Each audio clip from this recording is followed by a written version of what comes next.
नमस्ते, जय भीम, अस्सलाम वालेकुम। देखिए, आज हम लोग आपके चैनल के माध्यम से आज गोवंडी और मुंबई और महाराष्ट्र के लोगों के सामने आज हम लोग इसलिए आए हैं क्योंकि जब भी बात गोवंडी की आती है तो लोगों के जहन में एक गोवंडी की छवि ऐसी बनी है कि यहाँ बस क्राइम होता है, यहाँ नशा बिकता है, यहाँ के लोग लफड़ा झगड़ा करते हैं। जबकि इसका उल्टा ये है कि हमारे इलाके में आलम सर जैसे लोग जो आज हमारे गोवंडी और मुंबई का नाम रोशन कर रहे हैं। आलम सर को आज महाराष्ट्र गौरव पुरस्कार मिला है, जिसके लिए मैं उन्हें बधाई देता हूँ। और आलम सर जो हमारे गोवंडी के सबसे पढ़े लिखे व्यक्ति है, जिनके पास 17 डिग्रियां हैं, 2 पीएचडी उन्होंने यूएसए से की है, 8000 बच्चों को अभी तक उन्होंने शिक्षा दी है और हर दिन वो बच्चों को काउंसलिंग देते हैं। जैसे ही 10वीं और 12वीं के एग्जाम होते हैं, रिजल्ट आते हैं, उसके बाद कई सारे ऐसे बच्चे होते हैं जिन्हें पता नहीं होता कि उन्हें किस फील्ड में जाना चाहिए, उन्हें साइंस लेना चाहिए, कॉमर्स लेना चाहिए, आर्ट्स लेना चाहिए। मैं आलम सर का दिल से शुक्रिया अदा करता हूँ कि उनके अंदर एक ऐसा जज्बा है खिदमत करने का, गोवंडी के लोगों का, कि वो खुद से इस फील्ड में जाके बिना किसी मुफाद के बच्चों को काउंसलिंग करते हैं। और हकीकत तो ये है कि आलम सर से हम लोगों को भी बहुत कुछ सीखने मिला है। कोविड के बाद से आलम सर के साथ हम जुड़े और कई सारी चीज़ें हमने आलम सर से सीखी कि एजुकेशन फील्ड में किस तरह से काम करना चाहिए। आलम सर एक ऐसे व्यक्ति है जो मुझे नहीं लगता कि यहीं पे रुकेंगे, 17 डिग्रियों पे रुकेंगे, वो आगे भी जाएंगे और हमारी दुआ है उनके साथ कि वो आगे जाए। और जो पुरस्कार उन्होंने लाया है, महाराष्ट्र गौरव पुरस्कार लाके जो उन्होंने नाम रोशन किया है हमारे गोवंडी के लोगों का, उसके लिए हम आज भाई को, आलम सर को एक छोटा सा तोहफा देना चाहते हैं। ये 25,000 रुपये हम आलम सर को आज दे रहे हैं। ये कोई रकम नहीं है, ये हमारा प्यार है और सिर्फ इसके लिए कि आलम सर ऐसे ही जज्बे से काम करते रहे और हमारे गोवंडी का नाम रोशन करते रहे। आज हमारा गोवंडी किसी भी फील्ड में पीछे नहीं है। हमारे गोवंडी से आईएएस ऑफिसर बन रहे, हमारे गोवंडी से ऐसे विद्यार्थी, ऐसे नौजवान आगे बढ़ रहे जो 17 डिग्री लेके गोवंडी का नाम रोशन कर रहे, 2 डॉक्टरेट उन्होंने किया है और आज महाराष्ट्र गौरव पुरस्कार लाके हमारे गोवंडी का नाम रोशन किया है। मैं दिल से उनको शुक्रिया अदा करता हूं। पहले मैं आप लोगों का बहुत बहुत शुक्रिया अदा करना चाहता हूँ कि मुझे इस काबिल समझा, और मैं उस खुदा का भी शुक्रिया अदा करना चाहता हूँ, माँ बाप का शुक्रिया अदा करना चाहता हूँ और जितने भी इस जर्नी में शामिल थे उन सभी का शुक्रिया अदा करना चाहता हूँ। तो जो महाराष्ट्र रत्न गौरव पुरस्कार मुझे मिला है, महाराष्ट्र के टोटल 45 to 50 लोगों में सिलेक्शन हुआ था और महाराष्ट्र के 35-36 जिलों में 50 लोगों का सिलेक्शन होना अपने आप में एक बहुत बड़ी बात है। और मैं सबसे पहले इस महाराष्ट्र रत्न गौरव पुरस्कार को अपनी गोवंडी की जनता, टीचर्स, स्टूडेंट, समाज सेवक और जितने भी अच्छे कामों में जुड़े हुए लोग हैं उनको समर्पित करना चाहता हूँ, क्योंकि ये जीत मेरी अकेले की जीत नहीं है। इस जीत को हासिल करने के लिए अब तक जितनी भी जर्नी मैंने यहाँ तक पहुंची है उसमें सभी का एक अपना अहम योगदान था। उन लोगों ने अलग अलग तरीके से इस जर्नी में मुझे सपोर्ट की है, क्योंकि मुझे याद है आज भी एक समय ऐसा था जब मुझे नहीं पता था कि 12वीं या 10वीं के बाद करना क्या है। तो उस जर्नी में कहीं ना कहीं किसी ने अपना एक मुझे समय दिया होगा, मुझे गाइड किया होगा और उसके बाद मुझे ऐसा लगने लगा कि नहीं, अगर मुझे इतनी परेशानी हो रही है कि मैं उस वक्त में टॉपर रहा और मुझे इतनी परेशानी थी कि मुझे नहीं पता चलता था कि करना क्या है, तो उसके बाद मैंने जब इंजीनियरिंग की, फिर एमटेक किया, उसके बाद फिर BSc, MSc, BA in political science, MA in history और ऐसे करके कई डिग्रीज करता चला गया, diploma, certifications, double honorary doctorate USA, university of California, international law from Germany. अल्हम्दुलिल्लाह ऐसे कई सर्टिफिकेशन एंड डिग्री मैंने अब तक इसलिए कर पाया क्योंकि मुझे कहीं ना कहीं यहाँ पर कई चीज़ें कमियां महसूस हो रही थी कि मुझे पता ये नहीं चल पा रहा था कि एक्चुअल में कहाँ जाना चाहिए, क्या चीज़ों में क्या बेहतर हो सकता है।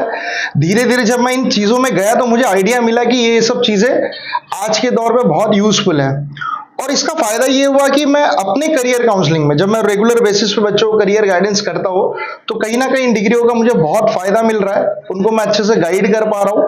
और आने वाले समय मेरा एक टारगेट है 2030 तक की मिनिमम 1 लाख बच्चों को मुझे करियर गाइडेंस करना है, और स्पेशली गोंडी जैसे एरिया से, क्योंकि यहाँ पर 3 से 4 लाख बच्चों की आबादी है जो पढ़ाई कर रहे हैं।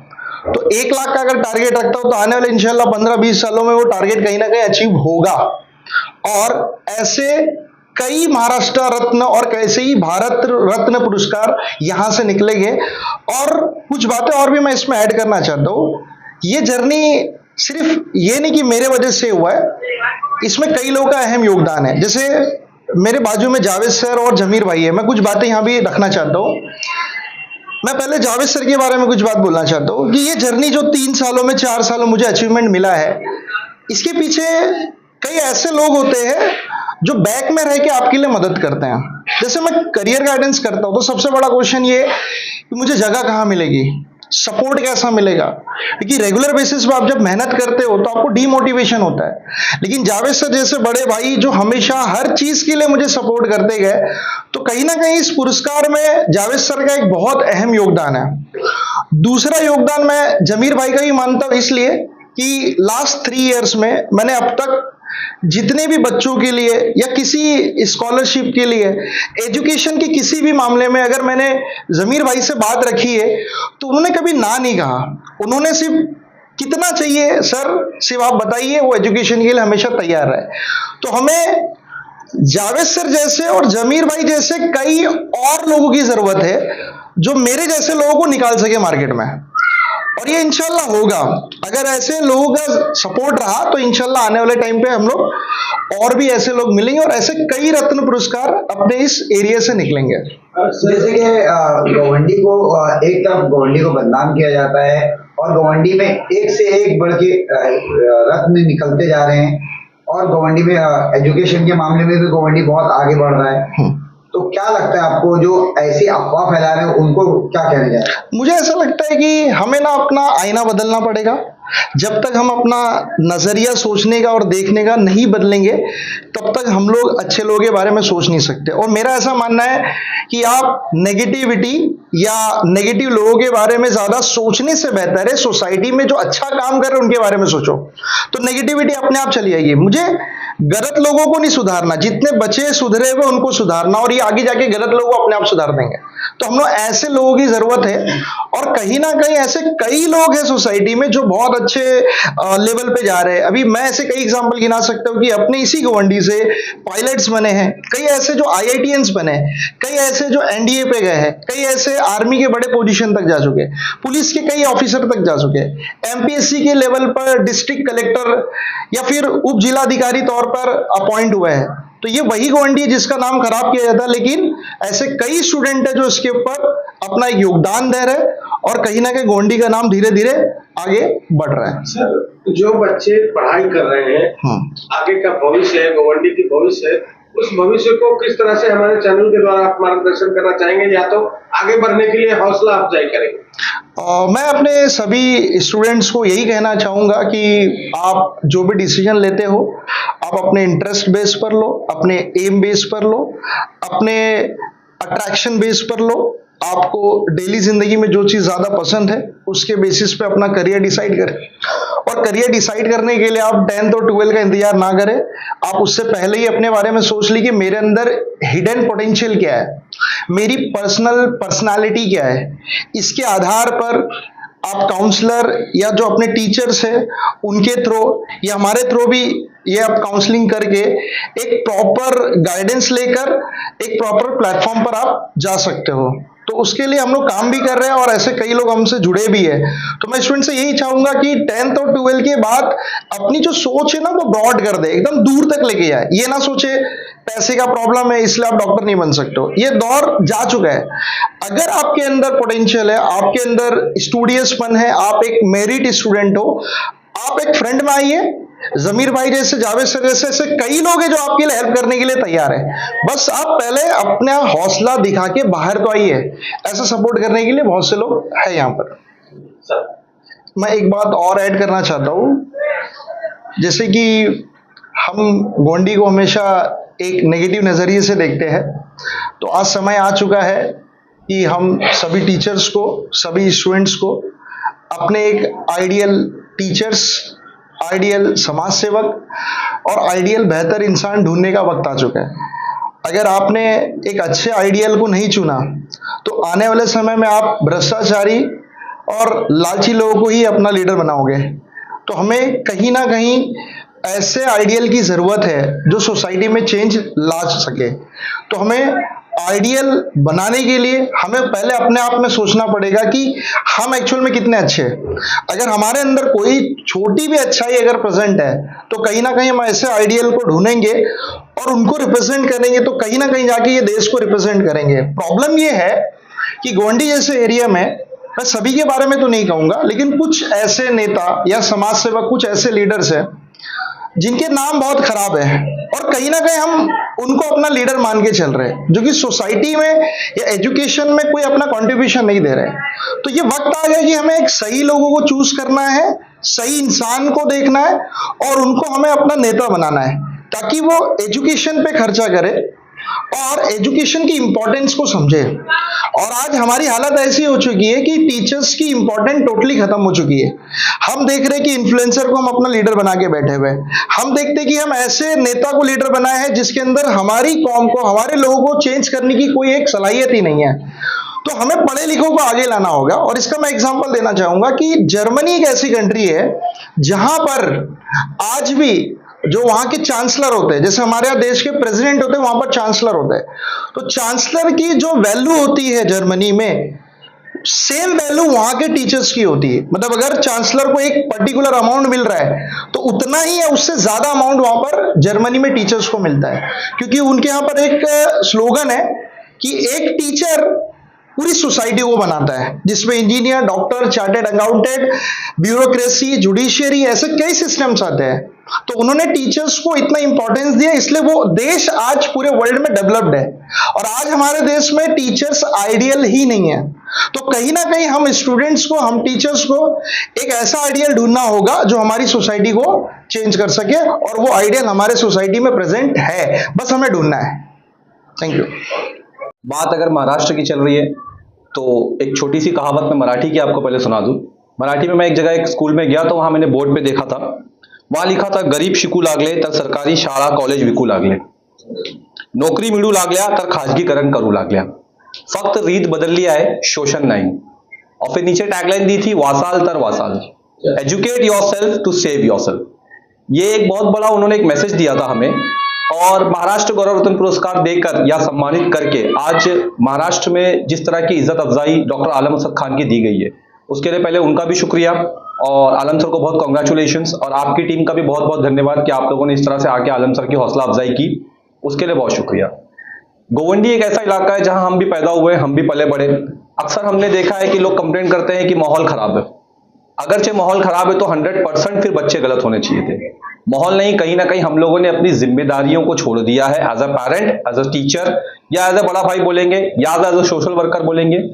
जिन लोगों ने जिम्मेदारी उठाई थी मोहल्ले को, इलाके को, घर को साफ करने की, आज वो अपनी जिम्मेदारियों से कहीं ना कहीं पीछे हट रहे। कोई ना कोई वजह होगी। तो मेरा मैसेज तो ये, मैं सिर्फ ये बोलना चाहूंगा कि आलम सर को देखने से, आलम सर जैसे लोग और भी मौजूद है गोवंडी में, जैसे कि हमने बताया कि IAS भी है, यहाँ पे डॉक्टर्स भी है, यहाँ पे साइंटिस्ट भी है। तो ऐसे लोगों को देख के ऐसा लगता है कि नहीं, माहौल नहीं खराब है, सिर्फ थोड़ा सा हम अपने रास्ते से भटक गए। इनको रास्ते पे लाने के लिए हमें, आपको सबको मिलके, साथ मिलके काम करना पड़ेगा। एक अच्छी और बेहतरीन टीम बनानी होगी। जैसे कि आलम सर ने आपको पहले ही बताया कि अगर आपके पास एजुकेशन को हासिल करने की एक जिद है तो जरियों की कमी नहीं है। गवर्नमेंट्स के पास बहुत सारी स्कीम्स है, और उसके अलावा जमीर भाई जैसे फिलांथ्रोपिस्ट यहाँ मौजूद है जो हाथ बढ़ाकर बहुत हद तक हम लोगों की और डिपार्टमेंट की या हम लोगों की या गरीब बच्चों की जो मदद करना चाहे वो करते हैं। उनका बहुत बहुत शुक्रिया। ऐसे बहुत सारे लोग हैं यहाँ पे जो लोग मदद करते हैं। तो मैं बच्चों को और पेरेंट्स को एक ही मैसेज दूंगा कि अपने बच्चों को सिर्फ इसलिए मत पढ़ाने भेजो, मतलब कहीं ना कहीं आप पढ़ाई से जो ड्रॉप आउट कराते हैं, अगर आप इसलिए ड्रॉप आउट करा रहे कि आपके पास पैसा नहीं है, तो ये आपकी सबसे बड़ी भूल है। आज अल्हम्दुलिल्लाह सर से काउंसलिंग करा के, और भी बहुत सारे काउंसलर्स हैं, काउंसलिंग कराइए और उनकी प्रॉपर गाइडेंस लेके उन्हें प्रॉपर गवर्नमेंट की स्कीम्स में बिठाइए ताकि उनका एक बेहतर भविष्य बनाया जा सके। और उसमें जो कुछ भी कंट्रीब्यूट हमसे होगा, हम अल्हम्दुलिल्लाह रात में 12 बजे भी खड़े, ऑफिस के दरवाजे सारे बच्चों के लिए, सारे पेरेंट्स के लिए हमेशा खुले। आप आए, आप हमें खिदमत का मौका दें, और ताकि हम इस गोवंडी को एक बेहतर गोवंडी बना सके। और यहाँ पे आगे ऐसे बहुत सारे महाराष्ट्र गौरव रत्न ही नहीं, मैं चाहूंगा कि इसके आगे फिर हमें पद्म भूषण, पद्म विभूषण और भारत रत्न भी बनके मिले। Thank you so much sir. Sir, Zameer Qureshi ji ने, देखिए जमीर भाई जैसे लोग जो गोवंडी का हमेशा से एक ध्यान रखा है कि उन्होंने गोवंडी की एक अच्छी साफ छवि लोगों को पहुंचाने की कोशिश की है। और जिन लोगों को नेगेटिविटी समझ में आती है कि भाई गलत काम गलत काम गलत काम, तो कहीं ना कहीं वो सिर्फ अपने फायदे और अपने मफाद के लिए करते हैं कि बस अपना मेरा फायदा हो जाए, बाकी बच्चों का फायदा ना हो, या इलाके का नुकसान हो रहा है उससे हमें क्या प्रॉब्लम हो रही है, उनको कोई लेना देना नहीं है। लेकिन मैं हमेशा शुक्रगुजार रहूंगा जमीर भाई और उनकी टीम का कि इन लोगों ने हमेशा, जब भी मैं पिछले 3-4 सालों से जमीर भाई के साथ काम कर रहा हूं, और हमने नोटिस किया है कि इन्होंने कभी भी कोई अच्छे काम के लिए पीछे नहीं हटे। और इनके साथ जुड़ के जो पहले लोग नहीं करते थे, मैंने देखा है अब वो लोग भी लाइन पे आके अच्छे कामों में लगने लगे। तो फिर एक बार बोलूंगा कि ऐसे लोगों की भी सराहने की जरूरत है जो थोड़ा सा भी लाइन पे आए हैं, तो उनको हम लोगों को आगे चल के उनको भी प्रोत्साहित करना होगा, उनकी भी हौसला अफजाई करनी होगी, जो अल्हम्दुलिल्लाह साथ मिलकर सर करते ही हैं। ऐसा नहीं कि नहीं, सर तो अल्हम्दुलिल्लाह बहुत साथ करते हैं। तो ऐसे लोगों को भी, आप लोगों से भी रिक्वेस्ट है, प्रेस, इसमें प्रेस का भी बहुत अहम भूमिका है। जैसे कि हम जानते हैं कि जो प्रेस होता है वो डेमोक्रेसी का एक बहुत मजबूत स्तंभ है, जिसको हम 4th पिलर ऑफ डेमोक्रेसी बोलते हैं। तो प्रेस रिपोर्टर्स से भी एक बहुत रिक्वेस्ट है कि ऐसे छोटे छोटे नगीने, ऐसे छोटे छोटे हीरे जो गोवंडी शिवाजीनगर में घूम रहे हैं, आप लोगों की भी एक जिम्मेदारी है कि आप उनको हाईलाइट करें। और हर छोटे बड़े काम की, हर अच्छे काम को मैं समझता हूं इज्जत मिलनी चाहिए, उनकी प्रोत्साहित होनी चाहिए, ताकि आगे जाके वो बड़े काम करने की कोशिश करें। Thank you so much sir. देखिए, ये एक इंग्लिश की एक कहावत है जिसपे मैं बहुत बिलीव करता हूँ कि when you focus on shit grow, when you focus on you grow. मतलब जब आप बुराई पे ध्यान दोगे तो बुराई बढ़ेगी, बुराई की बात करोगे तो चारों तरफ बुराई की बात होगी, और जब आप खुद पे ध्यान दोगे तो आप आगे बढ़ोगे, जब आप अच्छाई पे ध्यान दोगे तो अच्छाई आगे बढ़ेगी। यहाँ बहुत सारे लोग हैं जो तरह तरह की बातें करते हैं, लेकिन हम सिर्फ फोकस करते हैं कि जो गोवंडी में अच्छे लोग हैं, जो अच्छा काम कर रहे हैं, और हम क्या अच्छा कर सकते हैं। कोई भी डेवलपमेंट, कोई भी चीज़ एक साथ नहीं दिखती है, कोई भी बदलाव एक ही बार नहीं आता, उसके लिए समय लगता है। आज आलम सर, जावेद सर के साथ मिलके 3-4 साल से हम लोग काम कर रहे हैं, और हमने एजुकेशन में जब काम करना शुरू किया तो हमने एक मशवरा किया कि किस तरह से हम एजुकेशन को आगे बढ़ाएं। तो आलम सर से, जावेद सर से एक मशवरा मिला कि क्यों ना हम एजुकेशन में कंपटीशन लेकर आए। हमने 4 साल पहले जब बच्चों को अवार्ड देना शुरू किया, जो बच्चे मेरिट में आते थे, जो बच्चे 90+ परसेंटेज लेकर आते थे, तो हमने ऐलान किया कि हम उन्हें 50,000 इनाम देंगे। जब हमने शुरुआत की थी तो मुझे लगता है कि तब 3 बच्चे मेरिट में आए थे, और अल्हम्दुलिल्लाह लास्ट ईयर 17 बच्चे, मतलब 10th और 12 मिला के 17 बच्चे मेरिट में आए थे। मतलब 4 साल पहले 3 बच्चे थे और 4 साल बाद 17 बच्चे। तो ये जो काम है, ये काम बहुत ज़रूरी है, और ये काम धीरे धीरे ही होता। हम इसी तरह से काम करते रहेंगे, और मुझे लगता है कि 2-4 साल के बाद अल्हम्दुलिल्लाह हमारे इलाके गोवंडी से 50 बच्चे मेरिट में आएंगे, और हर साल कुछ बच्चे डॉक्टर बनेंगे, कुछ बच्चे इंजीनियर बनेंगे, कुछ बच्चे प्रोफेसर बनेंगे। क्योंकि अब हमारे जो रोल मॉडल्स हैं वो आलम सर जैसे हैं, जावेद सर जैसे लोग हैं, और आलम सर के आज इस पुरस्कार लाने की खुशी में हम और हमारी टीम आज ये ऐलान करती है कि इस साल जो भी बच्चे मेरिट में आएंगे, जो गोवंडी का सबसे टॉपर बच्चा होगा, जो बच्चा 12th में और 10th में सबसे ज़्यादा बच्चे जो टॉप करेंगे, जो बच्चे टॉप करेंगे उन्हें हम 2 लाख रुपए इनाम देंगे। और जो बच्चे काउंसलिंग चाहते हैं उनको हम फ्री में काउंसलिंग देंगे। जो बच्चे 10वीं और 12वीं के बाद उन्हें आगे क्या करना है, उन्हें अगर नहीं पता, उनके पेरेंट्स को नहीं समझ में आ रहा है, तो आलम सर से, जावेद सर से और हमारे कुछ और साथी है, उनके साथ मिलकर हम उनकी काउंसलिंग करेंगे, और हम इस गोवंडी को आगे लेके जाने में पूरी कोशिश करेंगे। क्योंकि हमारा एक बिलीव है कि हमारा नाम आग बुझाने वालों में आए, आग लगाने वालों में नहीं आए। जमीर भाई, एक उभरता, देखिए, हर किसी को यही लगता है कि ये सब चीज़ें जो है वो मैं इलेक्शन लड़ने के लिए कर रहा हूँ, लेकिन ये हकीकत नहीं है। लास्ट 2 इयर्स पहले मेरे मम्मी का डेथ हो गया और मैं उनके इंतकाल के पहले बहुत नर्वस था, परेशान था। माँ होती है, वो सब चीज़ पता चल जाती। मेरे अम्मी ने मुझे बुला के पूछा कि बेटा क्या है, क्यों इतना परेशान है? तो मैंने उनसे सारी चीज़ें बताई कि ऐसा ऐसा है इलेक्शन का मामला। तो मेरे अम्मी ने मुझे एक बात जो कही थी, मुझे आज भी याद है और मैं हमेशा वो बात याद रखूँगा। मेरे अम्मी ने मुझे कहा था कि बेटा नगर सेवक बनना ज़रूरी नहीं है, अच्छा इंसान बनना ज़रूरी है। मुझे कोई चीज़ की लालच नहीं है। अगर जनता चाहेगी, अगर लोग चाहेंगे तो मैं आगे जाके नगर सेवक का इलेक्शन लड़ूंगा और ये चीज़ मेरे लिए सिर्फ एक खिदमत का पार्ट है। मैं ऐसे लोगों की सेवा के लिए ही सोचता हूँ कि इसमें जाऊँ। बाकी अल्हम्दुलिल्लाह मेरे पास एक अच्छी टीम है, मेरे पास अच्छे भाई है जो मुझे सलाह देते रहते हैं। और कोई भी चीज़ हम आज जो कर पाते हैं उसके लिए ज़रूरी है एक अच्छी टीम। एक कहावत है कि गांव का प्रधान हो या देश का प्रधानमंत्री, उसके सलाहकार अच्छा होना चाहिए। हमने सबसे पहले अच्छे सलाहकार बनाए हैं। आलम सर, जावेद सर जैसे हमारे पास सलाहकार है जो हमें हमेशा अच्छी सलाह देते हैं। हमेशा आलम सर का फ़ोन आता है, जावेद सर का फ़ोन आता है कि भाई ऐसा ऐसा एक ये है, करना चाहिए एजुकेशन में, आपकी क्या राय है? हमें हेल्थ में ऐसा करना चाहिए, क्या करना चाहिए? मुझे लगता है कि दिन भर अगर ये लोग अपने कारोबार से फ्री होते हैं तो दिन भर बैठ के स्कीम ही बनाते हैं कि गोवंडी के लिए हमें क्या करना चाहिए। मैं दोनों का एहसानमंद हूँ कि वो हमारी सोसाइटी के लिए, गोवंडी के लिए, हमारे लोगों के लिए बहुत सोचते हैं। और देखिए, कुछ भी बनना ज़रूरी नहीं है, अच्छा इंसान बनना ज़रूरी है। अगर दिल में लोगों की सेवा का भाव हो तो ऊपर वाला खुद आपको आगे लेके जाएगा, लेकिन उसके लिए बिना किसी लालच, बिना किसी स्वार्थ की ज़रूरत होती है। मैं ऊपर वाले से दुआ करता हूँ कि अगर मैं एक अच्छा लीडर और एक अच्छा नगर सेवक बन पाऊँगा तो वो मुझे आगे लेके जाए। मैं अगर ईमानदारी से काम कर सकता हूँ तो वो मुझे आगे लेके जाए। हमारा एक बहुत बड़ा विजन है, हमारे पास एक प्लानिंग है। उस प्लानिंग के तहत हम चाहते हैं कि हम गोवंडी को डेवलप करें, उसे आगे लेके जाए। मैं ये सब काम कर पाऊँगा अगर ये सब टीम मेरे साथ रहेगी तो, और इंशाल्लाह हम ज़रूर करेंगे अगर यहाँ के लोगों ने मुझे मौका दिया तो।